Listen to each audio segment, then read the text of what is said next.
am very happy to introduce a really wonderful panel of people who are going to talk a little bit more on the managing radiation fibrosis end of things. So I think Dr. Stubblefield did a really great job of really outlining what this condition is and why we're concerned about it, but I'm sure many people are thinking, and now what? So that's what this panel is about, is the now what. So joining Dr. Stubblefield are two of our rehabilitative professionals here at Stanford. Jocelen Hamilton in the center is a speech-language pathologist with 17 years experience working with patients with swallowing and communication disorders. We were very fortunate to recruit her from the University of Iowa in 2020, right around the pandemic time, so something good came out of 2020, and that was Jocelen. And Alison Taba, to her left, is a physical therapist and a PORI-certified oncology rehabilitation specialist.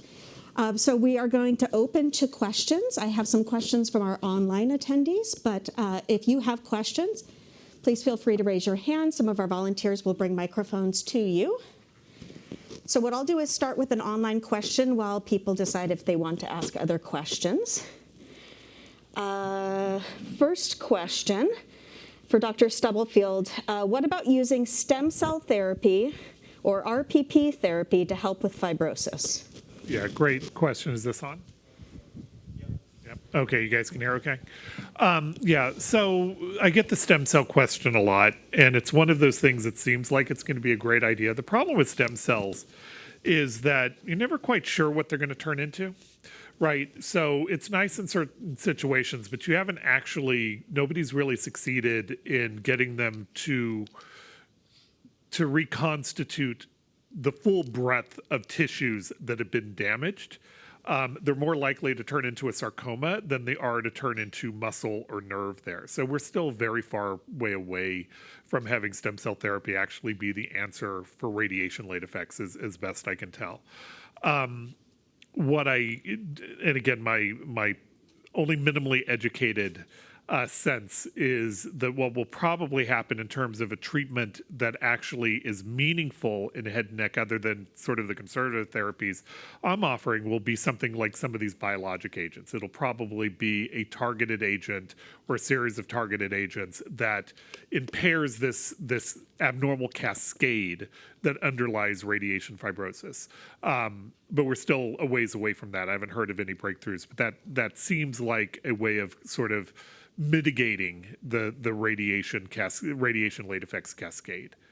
Great, thank you. Yeah, and prolotherapy, sort of the other injections, those aren't. You have to understand, it's not like one tissue is damaged, it's everything that was in the radiation field is damaged. Great. Did we have a question in the audience? Yeah, Larry.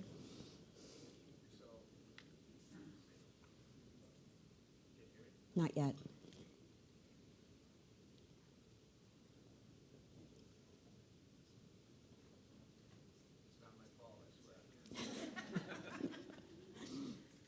It's related to my throat. Testing. There we go. Now okay. We got it. So I asked this to Dr. Stubblefield during the break, but I'll repeat it because he said there may be other people that were curious about this. So specifically in terms of the timeline and the onset of different symptoms, one of those that was near and dear to my heart was cognitive issues. And it looked like those could appear early on, and as an example, a lot of things that are attributed to chemobrain. But I didn't see it on the right-hand side of that slide, so I was curious as to when it could be coming on and if it was actually treatable in any way, shape, or form in terms of neurology, physical therapy, or other things like that. Yeah. Great question, again. So the short answer is you can start developing cognitive issues at any point. Generally we think of it as an issue that really develops and worsens during the course of surgery, chemotherapy, radiation. That said, there's pretty good evidence that, if your cognition was here and went to here, that normal decline is going to start manifesting, sometime later, which may not be acutely caused by the radiation, but is certainly part and parcel of the treatment that you had earlier. So in terms of treatments, we're not going to make anybody, Albert Einstein, but there absolutely are interventions that can help. They're not targeted on making you smarter, but making you adapt better. In our program, we have both PT or OTs and SLPs who do cognitive rehabilitation. And I would venture guess there's somebody in the area here who does cognitive rehab. It's also one of those things that can actually be done online very nicely. But just a caveat, if you are a patient who's experiencing cognitive decline, you want to start with your doctor because there are medical things that can do it. The obvious one is your thyroid may not have gone out, and the manifestation of you becoming hypothyroid from the radiation is you're just not as sharp, you're a little slower, et cetera. But there's many other things like that that you just want to kind of get checked out before you just go to the cognitive therapist. For people who are more severely impaired, and remember I treat people who have brain mets and brain tumors and, other more severe things, cognitively, then I'll do a neuropsych eval. So I'll have a neuropsychologist so we can really parse out exactly what the very specific impairments cognitively are and then design a more effective protocol for rehabilitating them. Great. I've got a question here for Jocelen and Alison, probably. Both of you can approach it from your different disciplines. But can you speak a little bit to what you think the ideal timing is and when individuals who've been through head and neck cancer treatment are going to benefit from your services? I'll start here. I would say at the time of diagnosis is really an opportune time to talk about and help provide information about how the particular course of treatment might have impacts on speech, swallowing, voice. It could even tie in cognition. So that really, I think, is the best time to then help walk with the person through that journey and adjust the treatment program as needed. And then continuing on as people are going through the recovery acutely, whether from surgery or radiation, and then staying in touch afterwards.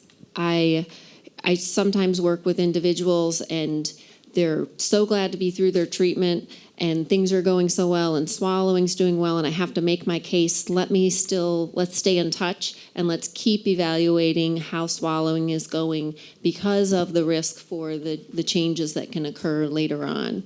And so that we can detect things with an objective test that sometimes are not really obvious from just a day-to-day experience. So I'll usually see patients after surgery or while they're going through radiation. So typically after surgery, I think within 2 weeks would be a good timeline, just in terms of the healing process. So letting the patient go through a little bit of the 2 weeks of healing time. And then 2 weeks to about the 2-month period is when we really want to start to get the patient in to really minimize a lot of the scarring. So that goes along with surgery, and also with radiation, that can be a little bit tricky. So as a patient is going through radiation, you're always going to be going through an inflammatory process. So I really emphasize with my patients that while you're going through radiation, to make sure that you are going through certain movements to try to minimize as much of the laying down of scar tissue. Sometimes I'll still see them during the radiation, or we might wait depending on the quality of the skin. And then I do like to follow up after, and again, within 2 weeks after the end of radiation, because again, that's when the tissue is really going to start to lay down scar tissue. So we really want to make sure that the patient is getting moving. In terms of surgery, again, like I was saying, the 2 week is a good window to come, 2 week after is a good time to come in. And then really working on if there's any shoulder or neck dysfunction because of the surgery. Then we can start to work more on just the control of posturing, even tips into getting in and out of bed, or sitting at your desk or driving. A lot of it would be the patient education at first, and then the progress is going to be relatively slow, but a lot of it is just the education, what to expect. What things that can help to, minimize late effects. So in terms of the timing, earlier, better than later, essentially. If I can just chime in quickly, because both spot on, and thank you. One of the concepts that we've really tried to push with our program is what we call prospective rehabilitation. So much so we've actually trademarked and copyrighted the term prohab because it was just way too good. So you guys have probably heard of prehab, which is that time from when you're diagnosed to when you start treatment, which is this short little window. It's really a way of emphasizing what you guys are saying, that the interventions are really lifelong, starting with the education before you're treated about what can happen and giving you exercises to minimize it, to try to condition you, dealing with you and trying to optimize you through treatment, which I think is what you're saying, and shortly thereafter. But because in head and neck cancer in particular, the radiation is a gift that keeps on giving, having regular touchstones periodically so that a real skilled clinician can evaluate you and find things you may not know you have and then intervene on them is a way, we believe, of minimizing their effect. So if you're starting to get a stiff neck or your shoulder, like you're kind of getting up in the cabinet like this, right? And you can't fully get your shoulder up and you're just like, yeah, I'll let it go. It's everything's good. That's really when that first starts, is when you want to see, I see people pointing at each other, when you really want to get in to see a therapist so that you can minimize that and optimize it. Doesn't mean it's not going to happen, but at least then you know you've had optimal treatment for it. And that goes with every one of the impairments we've discussed. The neck problems, the shoulder problems, the speech, the swallowing, the lymphedema, everything. Sorry. Very good. Questions from our in-person audience? We've got one over here. Hold on for the microphone. It's coming your way. Thank you. This question is for Dr. Stubblefield. When you were speaking earlier, you were talking about convincing, your doctor, when you have nerve damage or the radiation problems. Which doctor should that be? Should that be your PCP, or should we save that for Stanford doctors? And what are the words that you use to convince them without them blowing you off and just sending you home? Yeah, so that's a great question. Somebody came up in the audience, and forgive me, I'll call you out, but asked about a trigger finger Dupuytren's contraction she was having. Is that related? Probably not directly, although I could come up with a hypothesis where it could be. It's probably not. But another patient came up and said, well, I was treated on this side, but my other shoulder started having problems. Could that be related? And the answer is a big time, yeah, absolutely. So how do you convince them? And who do you convince? The answer is all of them.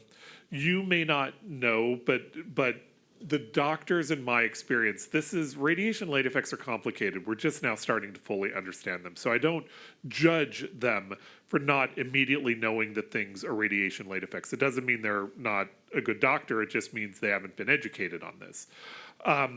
So from your point of view, I think it's just constantly bringing it up. Could this be radiation related? And a lot of people is just a common question. Somebody came up with another movement disorder. Could it be radiation related? Probably not, but who knows? And, it's worth bringing up. And then doing kind of your own homework to see if it's radiation related. I get patients bringing me stuff off the internet all the time, and some of it's just nonsense, and I try to be very polite about that. And other times I learn stuff, right? So just, this is your body, your life, your health. So don't be shy about kind of doing your own research on things and bringing it in. And then in a worst case scenario, if you don't feel like your clinician is listening to you, you need to question that relationship. I mean, I hate to be brutally honest, but from my point of view, if I had a doctor who wasn't listening to me about something I felt passionate about and was important, and didn't give me an answer that satisfied me, getting a second opinion at a minimum is a reasonable course of action, right? It's a tried and true way of trying to make sure that, you're in sync with your doctor. So that's sort of my short answer to that. We have a question online regarding the autonomic dysfunction and what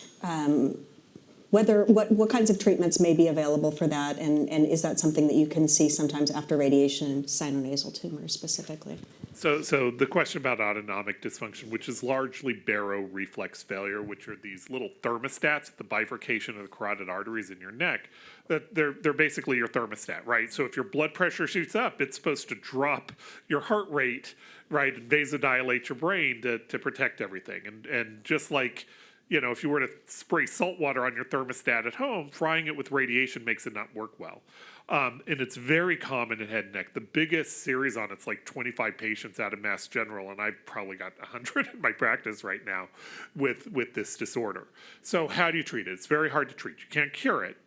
There are some medications like clonidine, which we believe kind of narrows that window of the blood pressure, heart rate instability.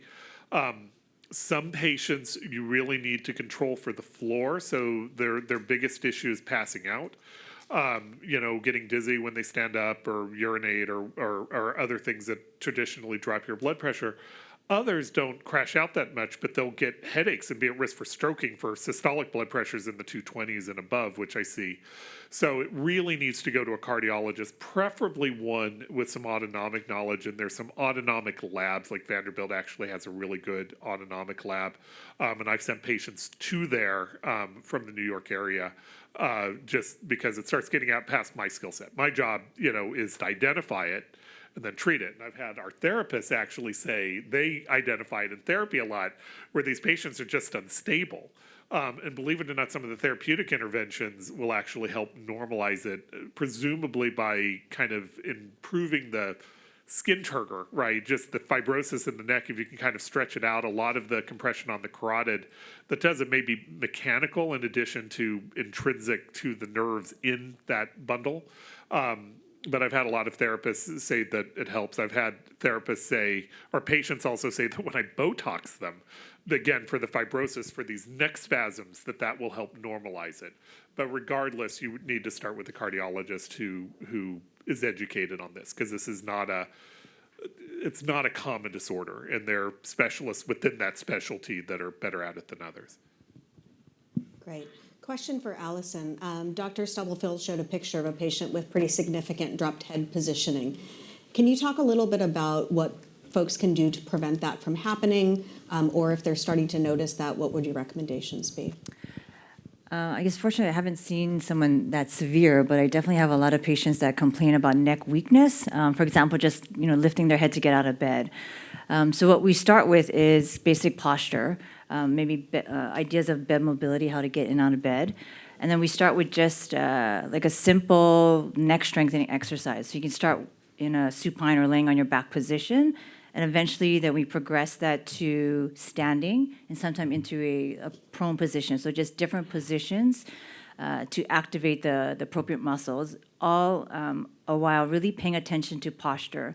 So even though it's the neck that they're complaining about, we really have to be aware of like their scapular position, so the position of your shoulders, because those muscles, inevitably everything is connected. So we have to make sure that those stabilizers are also working to help you then lift your head. So I guess to kind of break it down, we start with just a simple exercise on your back, progress it to standing or in different positions, and really emphasizing posture.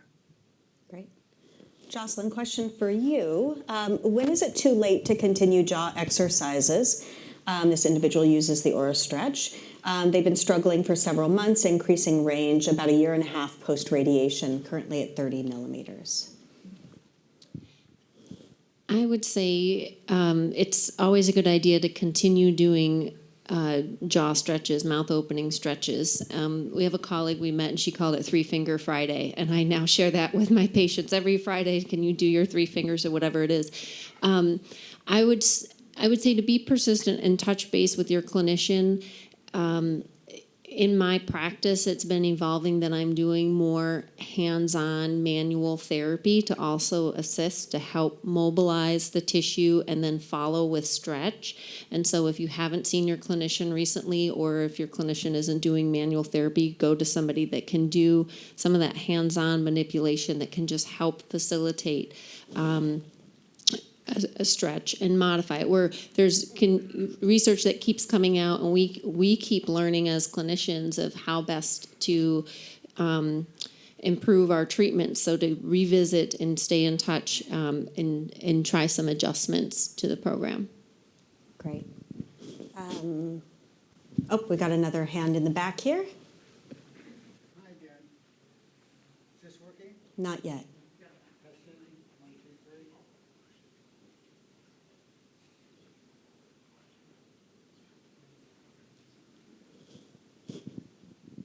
There we go. Now it's working. Hi. A lot of talk about radiation numbers today.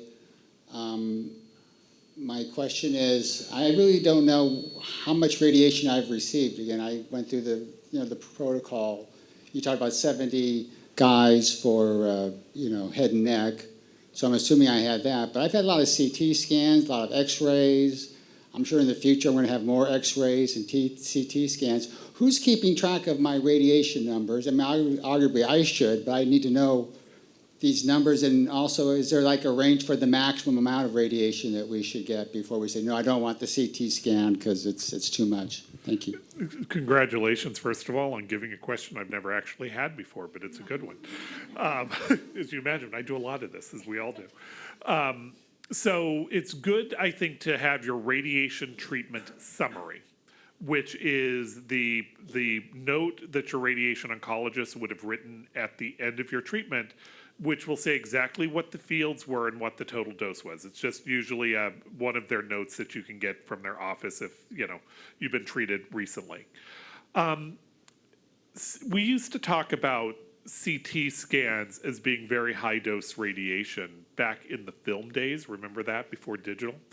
My understanding, and I haven't looked at this in a long time, is a lot of our radiation doses, and maybe some of the other doctors can help me with this, have really come down because digital has such high sensitivity now to get the imaging we need. So I've never personally worried in contemporary times. We used to talk about giving patients more CTs 15 years ago, but more recently, my understanding is that radiation is really nominal.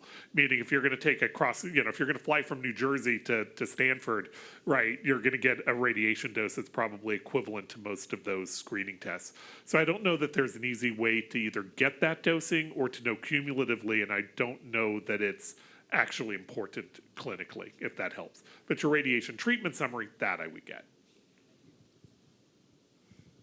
Great. Another question for the scapula issue. Would Botox help there? And then maybe after you answer that from a physician perspective, maybe Alison, if you can talk about that from a PT perspective. Short answer, no.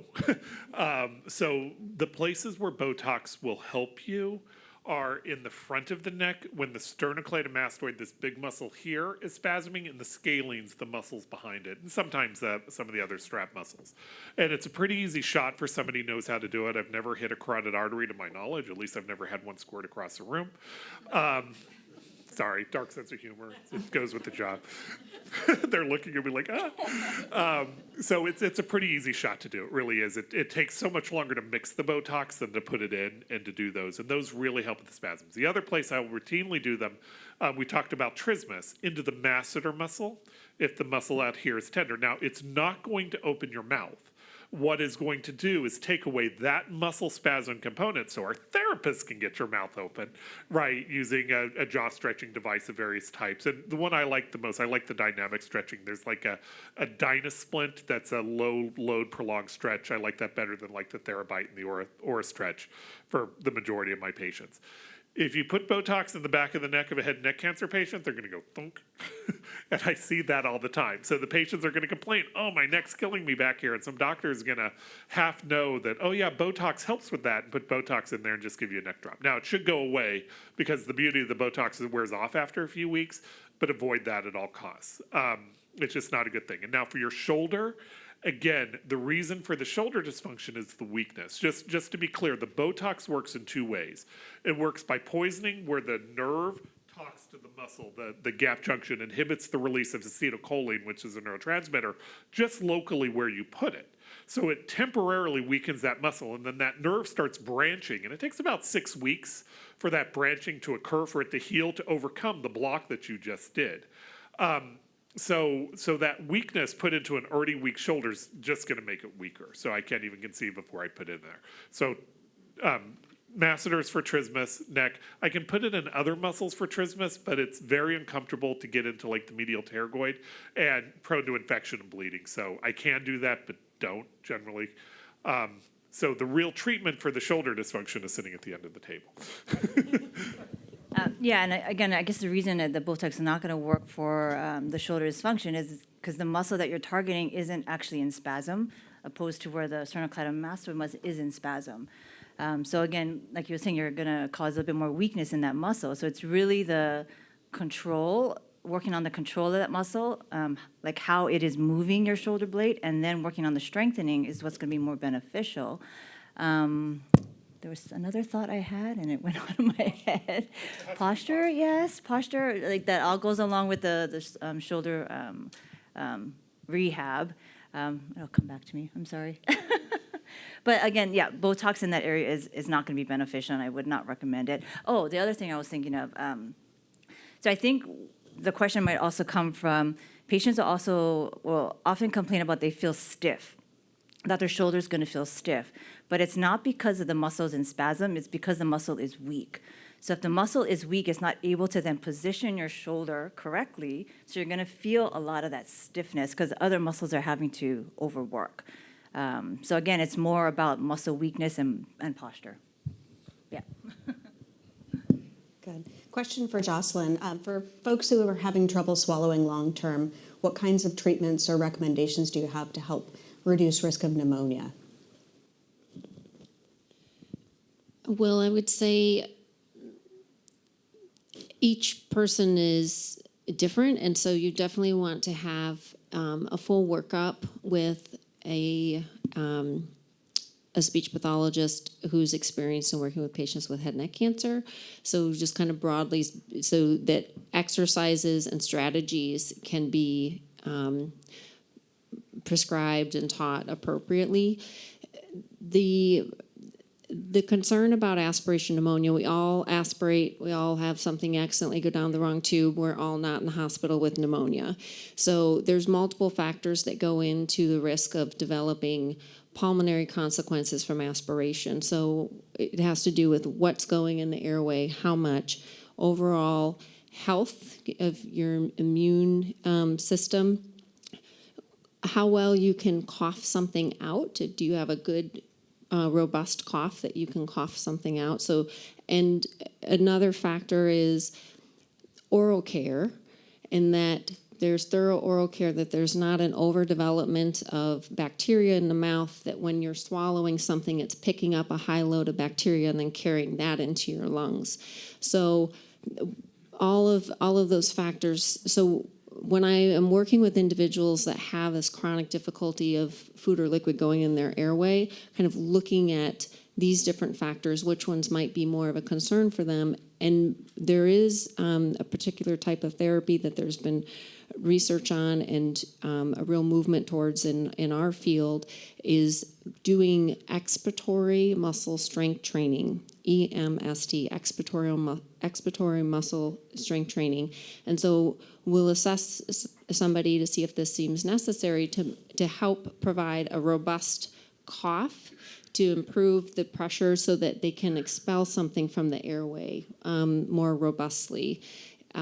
So that's something that we will consider for patients, as well as reinforcing movement in general, keeping the body healthy in oral care practices. And that also including, especially for some individuals that are years or a decade or 2 decades out from radiation treatment, I feel like in general the medical profession focuses on oral care, but I also really push for like throat care, oral pharyngeal care. What are you doing about the thick mucus that's in your throat? And especially for individuals who might be doing oral feeding, or very little through the mouth, but have a feeding tube, because you're not rinsing the throat very often. So doing a lot of counseling about gargling, hack, spit, to keep the secretions from building up, which could have a lot of bacteria in them. So those are some of the things that can be visited. Besides, we have specific swallowing strategies that we can assess during a swallowing evaluation to see, is this a good strategy? Does this seem beneficial for somebody to employ to improve their airway protection? Can I ask a follow-up to that? Yeah. When do you start thinking about putting in a peg in a patient? What are kind of the risk factors that would cue you?